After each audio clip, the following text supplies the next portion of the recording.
What you didn't hear on a single recording you heard in this case, and there were many played by both parties, is Mr. Depp ever admitting to hitting, punching, or kicking Ms. Heard. You didn't hear it. It doesn't exist.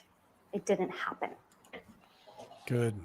And despite the fact that Mr. Depp and Ms. Heard are heard discussing many of the alleged incidents you've heard about at this trial, like Australia and the Bahamas, you never heard Ms. Heard accuse Mr. Depp of sexual assault.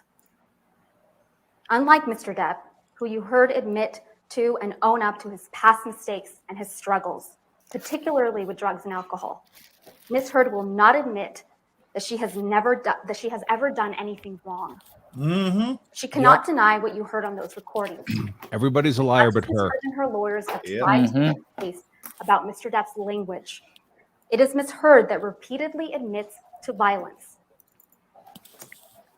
By April and May of 2016, Mr. Depp had reached his limit.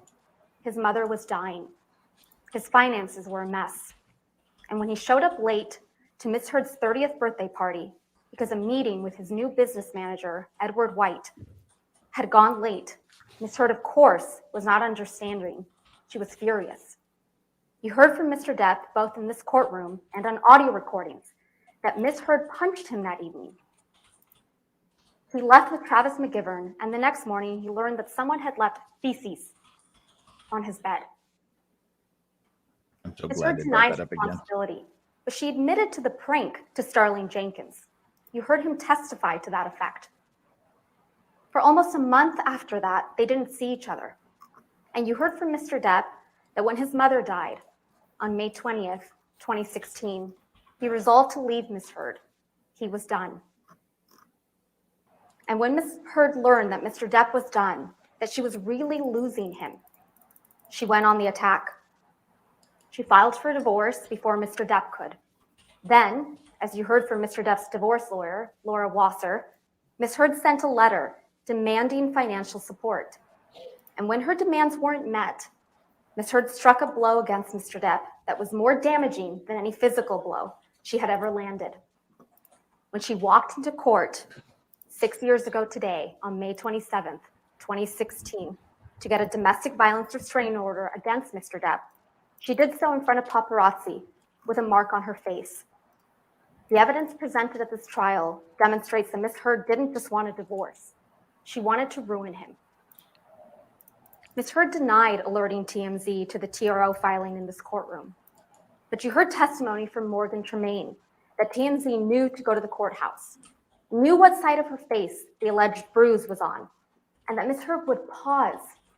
She would pause for paparazzi, who got the photos that ended up splashed across newspapers and magazines. Ms. Heard testified that she did not personally give photographs of her apparent injuries to People magazine, but somehow these pictures that she took and maintained on her devices ended up on the cover of People magazine 1 month later.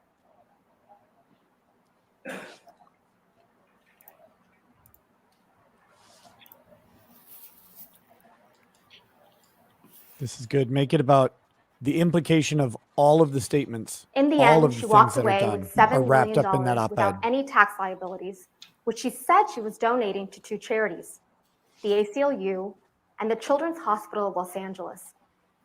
The ACLU, they got less than $1 million from her. And the Children's Hospital, they got $250,000. But that didn't stop Ms. Heard from telling the world that she donated everything. Nothing. And she had donated everything. The word donated. And that didn't stop her from testifying under the penalty of perjury that she had donated it.